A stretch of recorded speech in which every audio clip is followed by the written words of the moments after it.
so our next presenter is Sara Pomerance. Sara is currently a junior honors student here at Rutgers, so she's just a few years older than some of you here now. And I think you'll be impressed with what she has done. She is a leadership scholar at the Institute for Women's Leadership, and she's co-founder of Sulis, which is an innovation designed to make clean water scarcity a thing of the past, a very important world problem that she is working to solve here now. So without further ado, I will turn the podium over to Sara.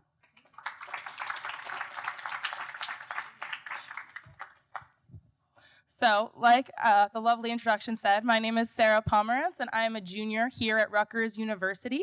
I'm actually studying business. I'm a management student with a concentration in entrepreneurship and a minor in social justice. So I'm not technically a STEM major, but that doesn't mean that the work that we're doing, no matter what field you decide to go into in the long run, isn't going to have some intersections and involvement with STEM. Because as we all know, from the phones that are in our pockets and the way that we got here today, it's unavoidable to not interact with technology in our day-to-day. So that means all of us have a responsibility, right, to be owners in that process and to take a stand in educating ourselves so that we're really competent in our ability to use technology and integrate science, right?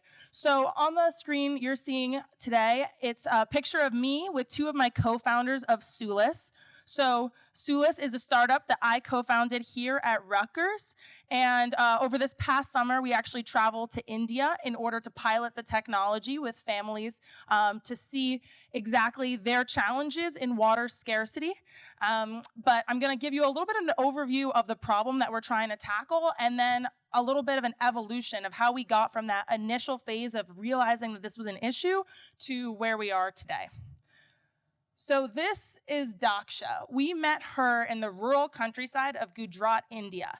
And like 300 million other Indians, Daksha lives without access to clean water or electricity, which means that every single day she has to wake up before dawn and carry 2 jerry cans like 5 miles to go to her next available clean water source. And all the while she's risking a lot of thefts because a lot of threats, right? Because there are people who could steal her water and other harms that could come her way. So this is a real problem for many, many people.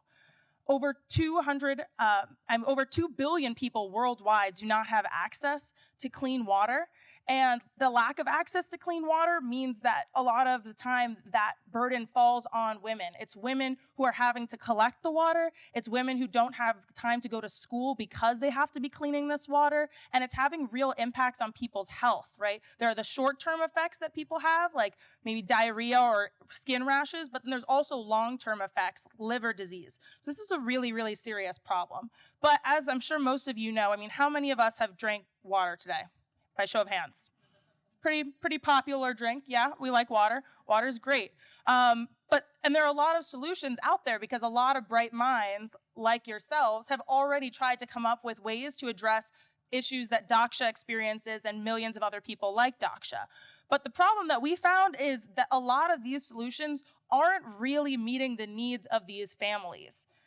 Because before we dive into the full solution, right, some of the other options that are available are reverse osmosis, but that process wastes a lot of water. So if you have, let's say, 10 gallons of water that you're putting through reverse osmosis, then only 2 of those gallons are going to be clean water, and 8 of those gallons are wastewater, right? So that's one option. Then there's chlorine packets. Everyone knows what chlorine does, like the smell of the pool when you go in. So that has a lot of carcinogens. So it's not necessarily the healthiest thing to be drinking all the time. And it also only addresses drinking water. But we all like to shower, right? And we want our clothes to be clean. So clean water has to be able to address all of these needs and not just drinking water.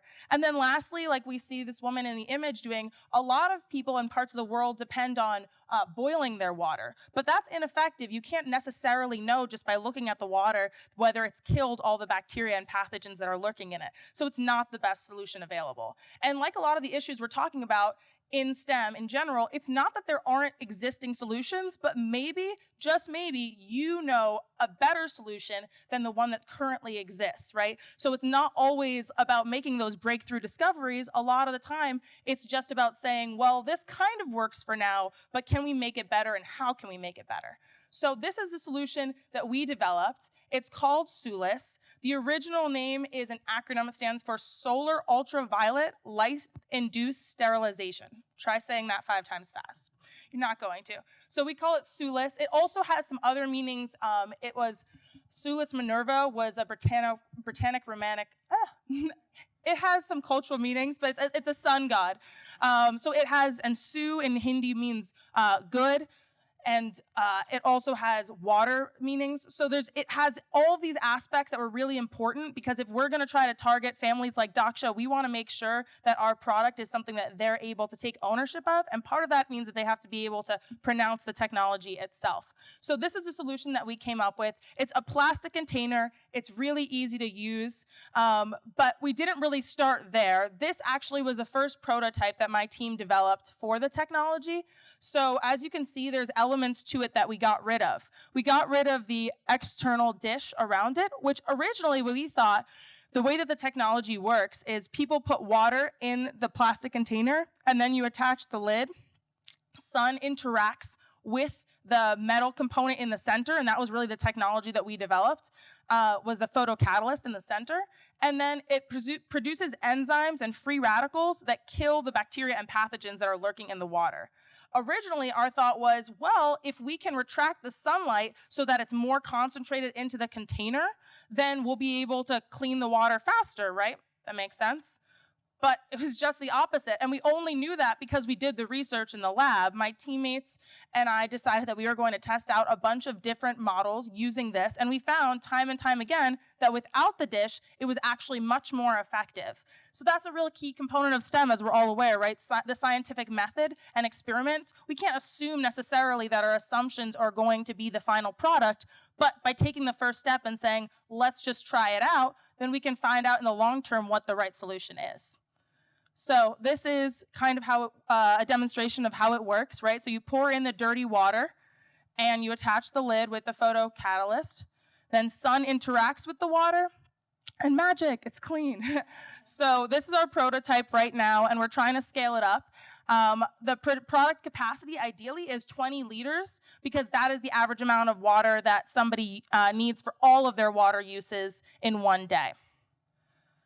So where do we start, right? I'm a Rutgers student. I was a sophomore and a business student, and I was approached by my co-founder, Anurag. The picture all the way to the right or all the way to your left, is the one of us presenting at the Rutgers Entrepreneurship and Innovation Expo, and that was the first time we had ever presented. And I was so nervous. I'm obviously not the technical expert, but I really believed in the purpose of this innovation. So I went up anyways, and we presented it, and we actually won that competition the first time that we presented Sulis. So I definitely challenge all of you to go out of your comfort zone and be willing to take those risks, right? Sometimes it's hard to raise your hand in a room like this and ask a question because you don't want to be wrong, or you don't want to look like you don't have the right question to ask. But if you never raise your hand, right, nobody else gets to hear your insights, and your voice is really important, and it contributes to everyone else. So coming from that place of power and knowing that I had something to share, that this technology was really important, then by sharing it with the world, I was validated that this was something useful. And only by doing that did I get to the other pictures, right? So one of these was me giving a keynote address to 400 students in India, because we piloted the technology in India over the summer. And the other one is presenting it in London at the Holt Prize competition, which is a $1 million social innovation competition in front of a bunch of judges. And all of this started with a problem, right? It starts with Daksha, and Daksha's challenge with water, and then coming up with a solution, right? Testing that prototype, seeing what works, seeing what doesn't work, taking the best of those solutions, and then being willing to share that and not just have it sit in the lab, but really making sure that that gets to people at the end of the day. So some of the key takeaways that I want us all to leave with from this presentation is to default to yes, even when it's scary, right? So maybe in your mind right now, your default is no, that's not for me, that's for someone else. But try as hard as you can and as often as you can to default to yes, because that's when the amazing opportunities happen, right? So defaulting to yes is super important.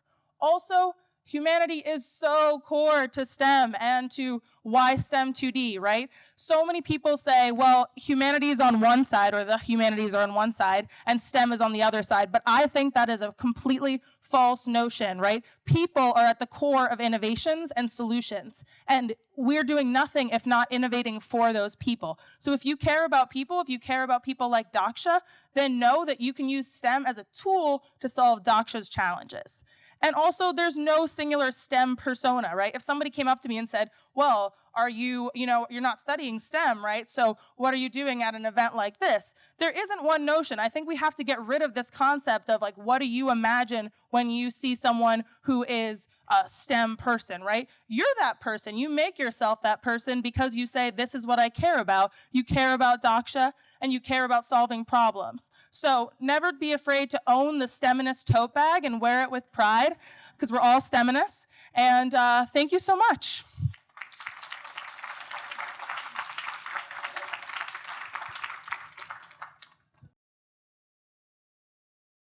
So how is the method for Sulis effective? Like you said, your method was you pour dirty water, then you put this like tube, the sunlight comes and it causes the water to become clean. So what's the technology? How does that work? How does it clean the water? You described it as magic, but like there has to be processes, right?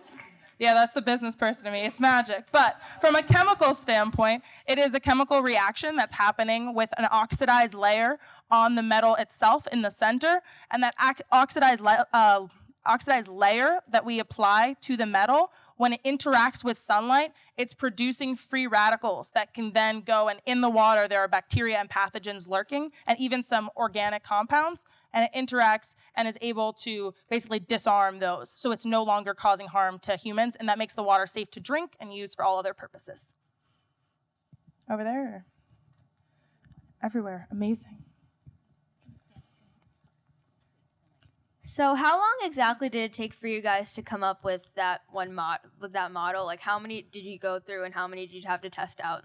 Yeah, that's a great question, because the process is iterative, and that's what science is all about. So luckily, with our specific invention, what was interesting about it was we didn't come up with the idea of photocatalysis, right? That's the process I was just talking about before with the sun interacting. It's actually a process that professors in universities like Rutgers had developed. But a lot of times what you see with technology is that there are people who invent it and then it works and they publish about it, but it never gets to the consumer. It never gets to us. We don't see that technology. So what we were really doing was taking this idea of, we know that this metal interacts in this way and can produce clean water. How do we make it useful for people? And we're still in that process. We don't have the end product yet. We're not in market. Part of what we did in India was go and we set up teams with students who are in India. And that's so important, right? Because if they're the communities you're trying to serve, you want to make sure that they're a part of the process because they know their problems best. They're the experts of their own lives. So they're working on it with us to develop a technology. This model is a sitting model, but what they really wanted was something that could be attached to a faucet because they felt that was going to better address their needs. So the answer to your question is we're still developing prototypes and we're in that process right now, which makes it really exciting because you don't even know what the end product's going to be. But this model was probably the one that we had and displayed, I think it's like our 4th or 5th prototype. Thank you.